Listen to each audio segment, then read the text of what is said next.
Hey, Hello Teacher guys! Justine here in Welcome to my Thailand. YouTube Get ready for the channel. scoop So on I'm this amazing back after country. a few months. Stay So for tuned this for more video, you can fun. see Like, we are subscribe, here and stay at my curious. school See you where I soon. work here in Thailand.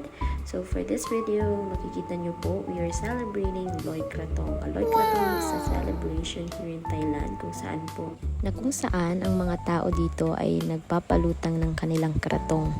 Kratong ay ito yung maliit na bangka na gawa sa banana trunk at dahon na kung saan ay dinadecorate nila ito ng bulaklak, kandila at insenso.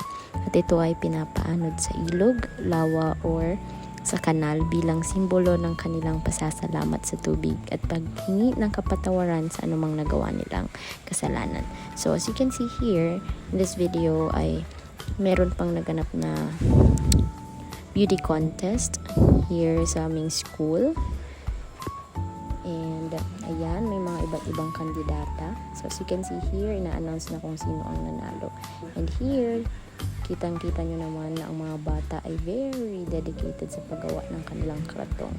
Na kung saan yung kratong na ginagawa nila ay i-donate nila sa kanilang tempo. So here, for the Emmy ang teacher, tinutulungan gumawa ng kratong kanyang estudyante.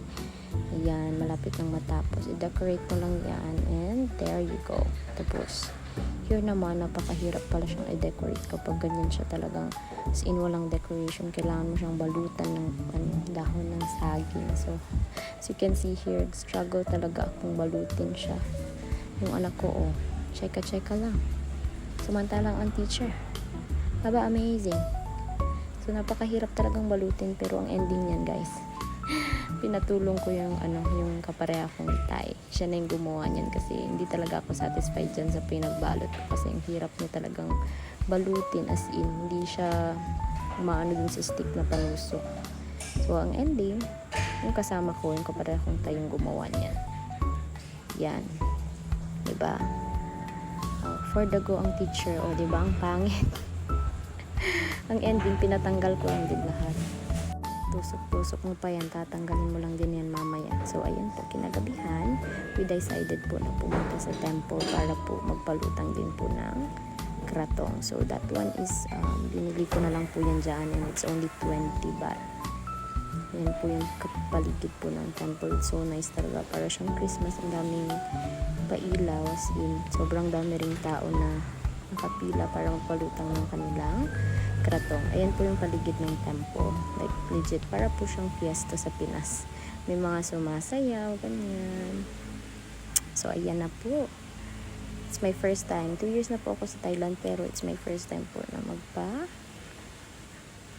lutang ng aking kratong. Ayan. Ayan po yung ilog nila dito. Dami na pong nakalutang na kratong. So, ayan. Very nice po talaga. Very creative po talaga ang mga tayas. Nagaganda po ng mga pinalutang na kratong. Ayan po. Yung iba nga yung lalagyan pa ng pera. So, ayan na. Papalutang na po. Ayan na. Diba? First try. Pook! And then, ayan na.